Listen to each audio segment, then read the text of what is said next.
Bem-vindos ao nosso programa Conversa Direita. Eu sou Cibele Almeida. E eu, a Mônica Lopes. Muito bem, vamos ter juntos mais uma Conversa Direita e iniciaremos hoje o nosso programa da segunda série sobre Entenda a Sociedade Civil e a Cidadania. Lembram da primeira série? Foi o que, Mônica? Política. Muito bem. Participação, eleições e sistema político. Exatamente. O objetivo da série é promover um maior entendimento sobre a sociedade civil e o papel ativo do cidadão em Portugal, explorando como cada um de nós poderá participar de forma ativa e consciente. Portanto, acompanhe-nos nessa série, clica aí no sininho para lembrar os nossos programas. E se você não está inscrito, inscreva-se e convide outros também para que possam se inscrever. Na nossa série nós vamos ter 9 episódios. Hoje vamos começar o primeiro, vamos fazer uma introdução à sociedade civil. Vamos ter uma breve história e evolução da sociedade civil em Portugal com o Jerônimo. Depois, no episódio 3, organizações da sociedade civil, tipos e finalidades. Em seguida, no 4, cidadania ativa, direitos e deveres do cidadão português. No 5, que eu acho que vai ter muita movimentação, esses 5 já me falaram sobre ele, que é educação cívica e o papel das escolas na formação do cidadão. De fato, ver o que é cidadania, não é? Exatamente. No 6, vamos ter participação política, movimentos sociais e ativismo em Portugal. No 7, o poder do voto e o envolvimento na política local. Esse também vai bombar, viu? No 8, responsabilidade social e o papel do voluntariado. E no 9, vamos ter uma mesa redonda sobre o futuro da sociedade civil em Portugal. Certamente vamos ter convidados diferentes para discutirmos a respeito desse tema. Vamos começar, Mônica, o nosso primeiro episódio. E eu vou começar perguntando a Mônica, já foi apresentada, já conhece. A Mônica é empresária aqui em Braga, é presidente da Associação Libera. E nós vamos conversar exatamente sobre o primeiro episódio, que é Introdução à Sociedade Civil. O que é, Mônica, a sociedade civil e quais são os principais elementos que a compõem? No fundo, o que nós queremos responder é o que é, quem são e para que servem. E o que somos todos nós. No fundo, se nós analisarmos bem, a comunidade civil são todos os cidadãos, mas desde que estejam organizados. Ou seja, um cidadão sozinho, eu por mim sozinha, não represento uma opinião da comunidade civil. Mas eu, enquanto inserida num grupo de pessoas, sim, que temos o mesmo objetivo, aquele objetivo, podemos ter outros, não é? Então, nós, enquanto associação, enquanto grupo de pessoas organizadas, já temos a voz da comunidade, da sociedade civil. Por isso, a sociedade civil são grupos de pessoas que se organizam em torno de um objetivo comum. Por exemplo, uma coisa fácil, uma associação de moradores. Nós estamos numa urbanização, nós temos interesses muito diferentes uns dos outros, mas há momentos em que todos convergimos no mesmo. Nós queremos o melhor para o nosso prédio, para a nossa urbanização, para o nosso jardim, para a nossa rua, a melhor iluminação, ou seja, nós organizamos em torno de um objetivo comum e serve para isso mesmo.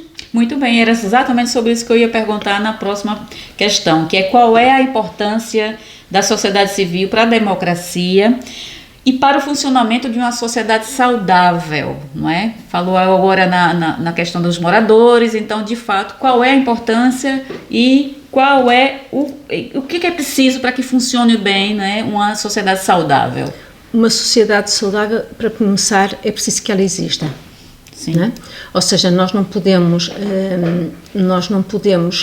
esperar que haja uma sociedade civil que funcione se nós não fazemos parte dela, não é? Sim. Em primeiro lugar, é preciso que exista. É preciso que existam organizações, é preciso que existam associações, é preciso que existam ONGs, é preciso que existam pessoas mobilizadas. Há poucas em Portugal. Muito poucas. Nós somos um dos países europeus com menor mobilização em termos de sociedade civil. Os académicos dizem que isso está muito relacionado com o facto de nós termos um regime político que saiu de uma revolução, ou seja, houve um momento em que foi um momento zero para tudo, acabámos com o antes e não conseguimos construir o depois, digamos assim. É interessante, vamos falar sobre isso quando conversarmos com o Jerônimo sobre o contexto histórico. Esta dificuldade porque a sociedade civil não deixa de não ser uma organização de poder. Sim.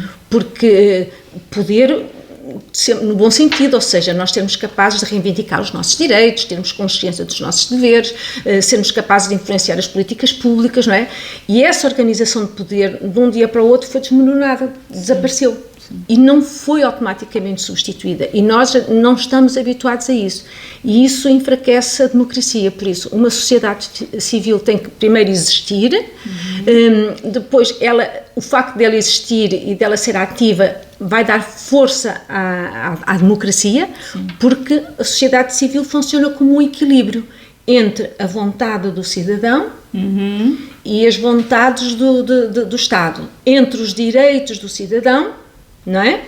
E as obrigações que o Estado quer impor. Pois. A sociedade civil é que faz aqui o equilíbrio entre os dois. Não havendo sociedade civil, o Estado decide e impõe. Eu vou dar um exemplo. Nós aqui em Braga, a Câmara decidiu alienar o Teatro São Geraldo.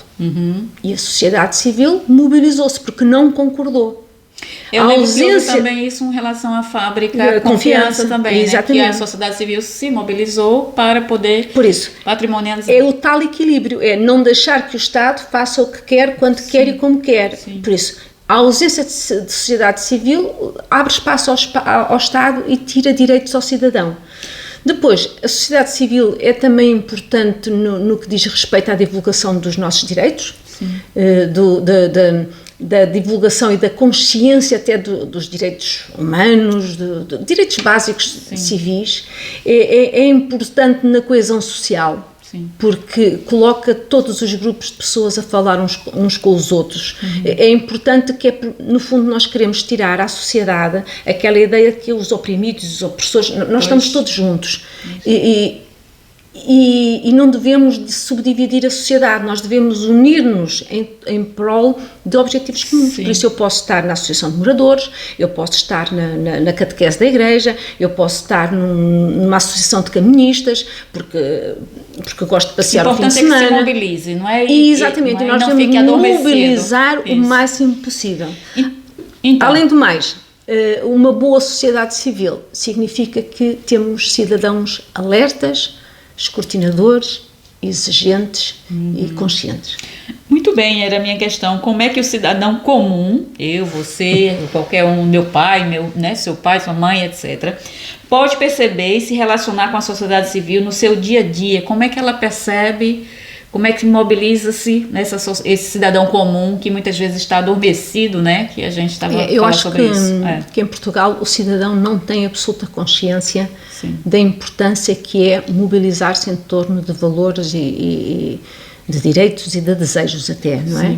E defender seus direitos fundamentais, não é? No fundo, isto é o reflexo da educação e do sistema político que nós temos. Por isso, não nos foi ensinado a grande importância que é nós sermos ativos, não só em exigir direitos, mas em cumprir obrigações, porque os direitos são reflexo das obrigações e as obrigações também são reflexo dos direitos. Está aqui uma relação de simbiose. E isso era preciso realmente ser ensinado à juventude, para que a juventude seja, daqui a uns anos, a sociedade civil que temos e olha a vida de outra maneira. Nós ouvimos até na televisão sistematicamente, e agora é fácil ouvir isso na televisão, que estamos à beira do povo dar a sua voz, porque vai eleições. O povo não pode dar a sua voz. Só nas eleições, não é? Isso é reduzir a democracia ao mínimo, ao básico, quase que deixa de ser democracia. O povo tem que se ouvir sempre. Eu preciso de que a minha junta de freguesia me ouça quando eu não tenho luz na rua. Eu preciso que a minha junta de freguesia me ouça quando eu preciso do equipamento desportivo que meus filhos praticam, sei lá, a ginástica desportiva. Ou seja, eu preciso de estar organizada em grupos para poder fazer a minha voz sentir-se todos os dias, de forma paulatina, de forma consciente, calma. Há muitas maneiras de manifestar. Independente da representatividade que eu tenha na associação, no governo, na política, não é? Exatamente. Entendi. Isso é um reforço. É um reforço a sociedade civil é um reforço da democracia. Uma sociedade sem sociedade civil é uma democracia débil e fácil de ser tomada, o poder ser tomado. A sociedade civil existindo, contraria isso. Já temos vários exemplos aqui em Braga, a Fábrica Confiança, em que a sociedade civil se mobiliza. Precisamos de mais sociedade civil e precisamos ter consciência que não nos basta estar numa associação de moradores. Nós temos que perceber as várias dimensões da nossa cidade e tentar ser úteis em todas. Quanto maior engajamento houver nosso dentro da sociedade, melhor serão as políticas sociais, melhor será a sociedade onde eu vou viver e vou deixar os meus filhos viverem. Muito bem, a sociedade civil somos nós, na verdade. A minha pergunta é: você que é cidadão, que mora aqui em Portugal, que vive aqui, o que é que tem feito? Qual é a sua participação ativa na sociedade? É isso que nós vamos discutir e continuar discutindo durante todo o nosso programa. E a minha última questão para a gente concluir é: quais são os maiores desafios enfrentados pela sociedade civil atualmente em Portugal? Os maiores desafios têm muito a ver com a falta de cultura associativa, ou seja, nós não temos essa cultura, nós não temos isso impresso em nós. E depois a dificuldade do financiamento, porque qualquer organização precisa do mínimo de financiamento para funcionar, não é? Aquilo que nós chamamos de cotas, normalmente as cotas na maioria das associações é 1 euro, 2 euros, 5 euros, ou seja, é insignificante, o que significa que fica-se muito dependente de qualquer apoio, e os apoios vêm de dois lados, ou vêm das empresas grandes, ou vêm do Estado. E esse tipo de apoio muitas vezes contém o poder da associação, porque ela fica sujeita a influências de fora. O importante é que as pessoas se associassem a esses grupos, independentemente dos apoios que venham de fora, não é isso? Esse é o primeiro desafio. E o segundo desafio... Isso é importante, que eu sou presidente de uma associação, você também é, o Jerônimo também é, e nós não vemos muita gente ser associado, né, às nossas associações, que poderia lutar por eles. Era isso. Eu diria que os desafios são 3. O primeiro é efetivamente a falta da componente monetária, não é? A falta de financiamento. A segunda é a falta de pessoas, que também implica na falta da primeira, como é óbvio, mas a falta de pessoas vai significar que uma associação às vezes funciona com o voluntariado de 2 ou 3 pessoas. Há uma sobrecarga de trabalho. Todos querem, mesmos, né? Todos querem, exatamente, todos querem até aproveitar a dinâmica daquela associação do ponto de vista da visibilidade, do poder que tem, mas depois aquilo está tudo às costas de 2 ou 3 pessoas, em termos de tempo, em termos de recursos, em termos de tudo. E a última dificuldade é, voltando aos recursos, a capacidade que nós temos de ir buscar recursos em termos de apoios, tem muitas regras, muitos regulamentos. É quase impossível que um cidadão comum consiga cumprir aquilo, o que significa que precisa quase de contratar. E não há essa capacidade. Por isso, mesmo os apoios são muito complicados de obter. É um desafio. É um desafio. Hoje em dia, estar-se numa associação, estar à frente de uma associação, é um desafio complicado mesmo. Então, se associe, participe das assembleias municipais, tenha uma voz ativa. Essa é a nossa convocação aqui, não é, para que você possa participar mais e mais. Muito obrigada pela sua participação, obrigada também, Mônica. Obrigada, nós encerramos o nosso primeiro episódio da 2ª série. No próximo estaremos com o Jerônimo falando sobre uma breve história e evolução da sociedade civil em Portugal, para que você possa entender o contexto e a partir disso começar a se envolver mais, tá bem? Muito bem, neste último podemos então nos encontrar na próxima, né? Até a próxima. Até lá.